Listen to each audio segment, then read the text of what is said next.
Sino ba talaga ang ayon sa ating puting kabayo ang nahagip ng kanyang antena? Mukhang hindi naman wala naman sa Remulyang endorse pala ni PBBM ha. Sabi ko nga kasi yung kay Remulla, sabi ko noon, kung totoo ito pas muna ako.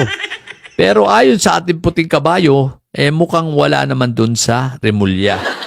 Eto ngayon, bibigyan ko na ng advance info ang mga didilis ha. O didilis, pagkakataon nyo na ito, siraan na ninyo. Simulan nyo na ngayong gawa ng kung ano-anong paninira at naratibo.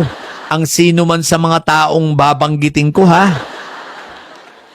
Na posibleng i-endorse ni PBBM ha. Posible ha, hindi ko sinasabing ito na at may katotohanan na posible sapagkat bakit? Ito ay nahagip ng antena ng ating puting kabayo. At mukhang doon sa pamunuan ng may sayad black, ito ang kanilang direksyon, okay? Ang direksyon nila ay laban sa mga taong ito. So, wag tayong magugulat na sa mga darating na araw, lalo na pagdating sa fourth quarter, no? Fourth quarter ng taong ito, onwards, unti-unting titirahin na ng todo ang mga taong ito. Ang mga babanggitin kong ito, okay? Kanila na itong bibirahin, kanila na itong gagawa ng mga fake news, at syempre, para sirain ang moral, sirain ang integrity at ang syempre for the optics din masira. Okay, pangit ang magiging optics ng mga ito. Okay? So mga didilis, total doon din naman ang punta ninyo, at least ibubulgar ko na simulan nyo na rin. Simulan nyo na rin. Di ba advance naman kayo mag-isip? O di simulan nyo na rin ang paninira na gagawin nyo sa mga ito. Huwag na kayong maghintay ng ng fourth quarter ng 2026. Di ba? Huwag na. Matagal pa yun Kausapin nyo na yung may sayad black, yung inyong mga handler, at sabihin na ninyo na, pwede bang i-advance na namin yung bayad? Alam na, binisto na ni Pinoy Canada kung sino yung ipapatrabaho nyo sa amin. So, alam na namin kung sino. So, baka pwedeng i-advance nyo na yung bayad, sisimulan na namin. Ganon! Para sa para malaki ang kikitain ninyo. Ha, mga didilis, kaya makinig kayong mabuti, ha? At, syempre, para maganda ang kitaan nyo. Diba? Simulan nyo Simulan nyo na, okay? Dahil dun din naman ang direksyon ninyo. Pero guys, eto tatatlo pa itong binanggit. Tatatlo pa lang ito pero baka madagdagan pa. Pero eto, tatatlo pa lang itong sa pagka-presidente tatatlo pa lang itong mukhang tatrabahuin talaga nila. May nagsabi rito si Rafi.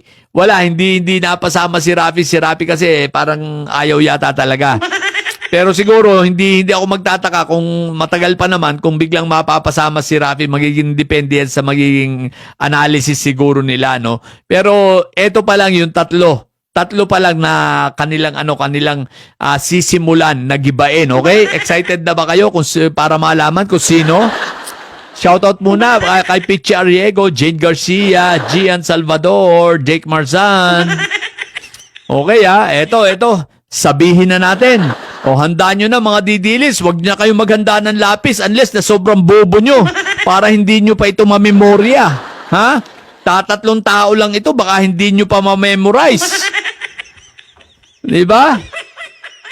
Baka hindi nyo pa mamemorize ito. Oy, Glenn Sherwin Marvida, Edmonton, June C, 1630, shoutout to si Cyril, Neil Vanelli, Jake Marzan. Baka naman hindi nyo pa ito mamemorize Tatatlong tao lang ito. Okay guys, ayon sa ating puting kabayo, ang naabot ng kanyang antena, no, na pinag-uusapan dito sa mga may sayad black, na kanilang nakikita at planong sirain, at nakikita nila na i-endorse daw ni PBBM alinman sa mga ito.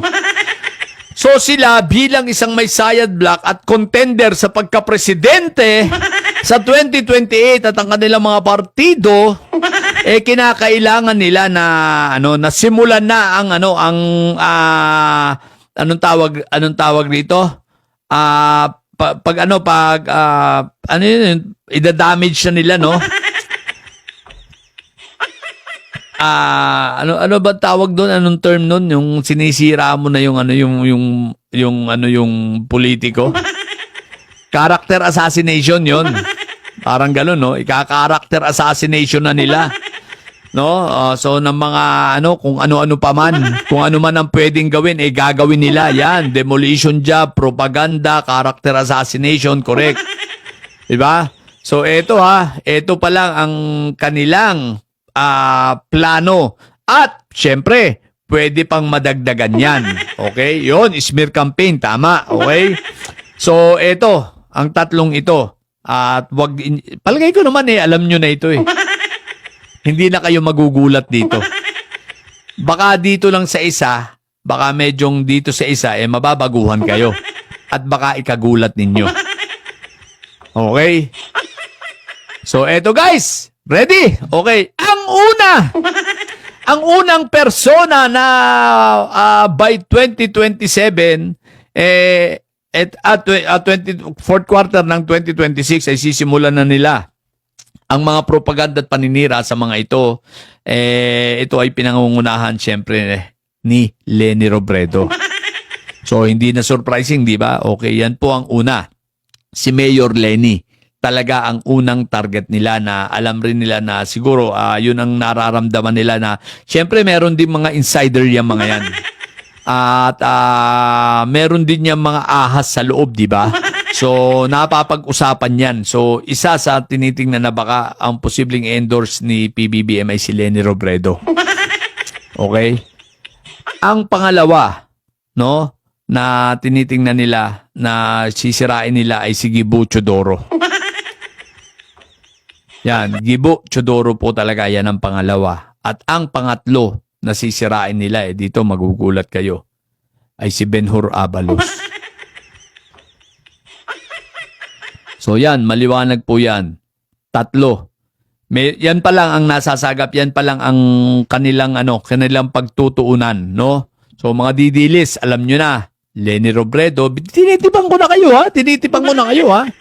Para at least i-advance nyo na yung bayad sa inyo. Sabihin niyo, alam na namin, binisto na ni Pinoy Canada. Alam na namin yung plano, baka pwede, advance na ang bayad dyan. Bakit naman? So yun ang nasagap ng ating puting kabayo, Leni Robredo, sabi ko, Gibo Chodoro at si Benhur Abalos. Nagulat nga ako kasama si Benhur. Bigla ako napaisip, nga pala, malakas rin pala si Benhur. Di ba? At kaya tapos yung appointment niya ngayon, tapos si Benhur lumalabas na, di ba? So, posible rin si Benhur. So, kasama siya sa shortlist ni PBBM. Siyempre, may shortlist naman yan si PBBM yun. So, kasama si Benhur. Yun ang sabi ng ating puting kabayo. Yun ang kaya nga kasama si Benhur sa shortlist, no? So kaya talagang sisirain nila. So yan tatlong yan gusto nilang sirain. So, wag tayo magtataka ha. Ako po si Sentry, hindi kasama si Sentry kasi mukhang hindi naman talaga tatakbo si Sentry. Gustuin man natin ako, Sentry din ako pero wala hindi tatakbo si Sentry. Maliwanag na 'yon. Hindi tatakbo si Sentry. Ngayon, depende pa yan. Baka madagdagan pa. Hindi natin alam. Kasi si Raffy Tulfo talaga malakas pero talaga nagdesisyon na hindi tatakbo kasi. Pero yung tatlong yan ang plano nilang sirain. Ang maganda nga guys, alam nyo sa totoo lang, ang maganda sa tatlong yan sino man sa kanila ang magpresidente, tapos ang isa sa kanila vice-presidente. Diba? Palagay ko hindi na ito magwagaya ng unit team ng kagaya kay Sayad, Ang sa akin, sino man kay Benhur, kay Gibo, magpresidente, vice president si Leni, or si Leni ang magpresidente, ang vice president si Gibo or si Abalos. Sino man, no? Pero tingnan lang natin sa mga susunod na mga araw, no? Pero wag kayong, baka nga umpisahan na nila. Diba? O ha, ano ha, mga didilis.